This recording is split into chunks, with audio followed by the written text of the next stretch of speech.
Hello students, today we are going to discuss your worksheet number 41, class 9th, science, for the date 7th October. So let's see what is there in the worksheet. As you know that we are discussing the chapter force and laws of motion. So today we'll discuss about the third laws of motion, and it is very simple also. The definition is so simple that you can easily remember it. So what is Gyan is asking, that force always exists in pair that works in opposite direction and two different way objects, but why is it so? As we have studied in the earlier worksheet also, that force always exists in pair. So Gyan is asking ki why the force exists in pair.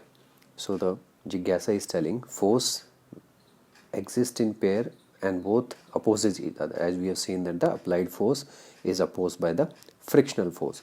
Third law of motion also state that when an object exerts a force on the another object, the second object also exerts a force back on the first, and these two opposing forces are equal in magnitude but opposite in direction, and the first force is called the action and the second force is called the reaction. So this is the exact definition of the third law of motion. For every action there is equal and opposite reaction. Example, when we kick a football, we apply action force on it, due to which it moves away, but at the same time the football also applies some force on our foot, due to which we may hurt or feel pain. So this is how we are throwing a ball on a wall. Your action is you are throwing, but when you striking the wall it is coming back to you. This is the reaction. So many examples are there in your daily life which are showing this third law of motion. So the simplest definition you have to remember for the third law of motion is, for every action there is equal and opposite reaction. Next is third law of motion. You can see from the activity, to every action there is an equal and opposite reaction and they act on two different bodies. So we have taken two spring balance A and spring balance B. One is tied on the upper end A, and the second spring balance and the first spring balance lower part has been entangled. You can see, to fix upper end of the spring balance A to a fixed end and a table or a wall and keep them horizontal to pull the upper end of the spring balance. Now when you stretch the spring balance B from this side, you will get some reading on this A also and some reading on the B. You will amazed to see that the reading which we are getting on A is equal to the reading which we are getting on the B, but you are applying force on what? We are applying only force on the B part, and which two in this direction.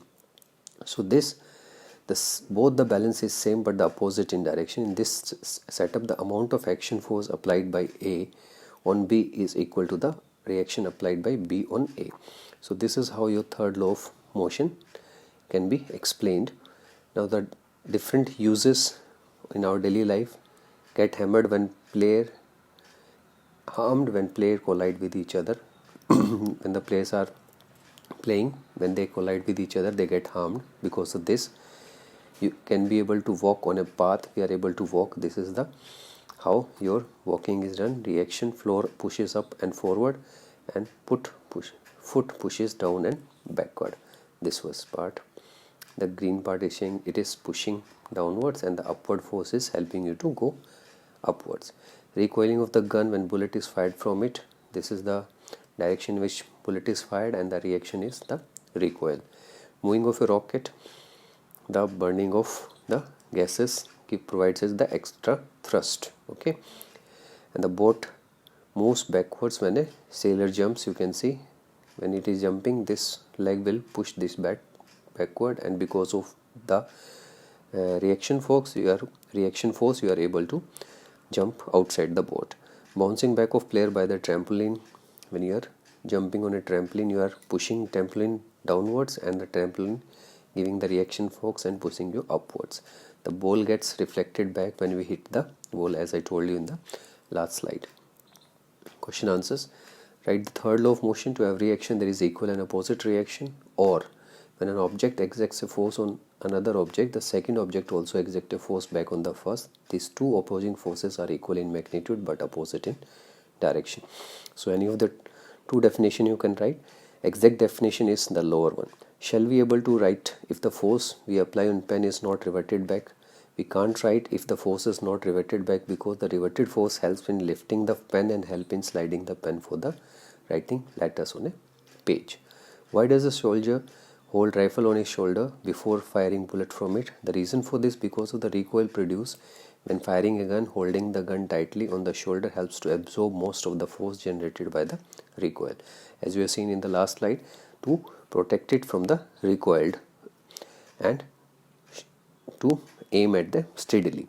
Right, 3 uses of third law of motion. Horse pulls a cart, a person walks on the ground, hammer pushes a nail, magnet attract paper clips. So many examples you can quote. Explain the process of walking with the help of Newton's third law of motion. For as per Newton's third, every action has an equal and opposite reaction. This is relevant to walking because when you put your foot on the ground, you are applying a force on it. In doing this, the ground also actually applies an equal force onto your foot and the opposite pushing you forward. Now next is, you can see this completes your worksheet.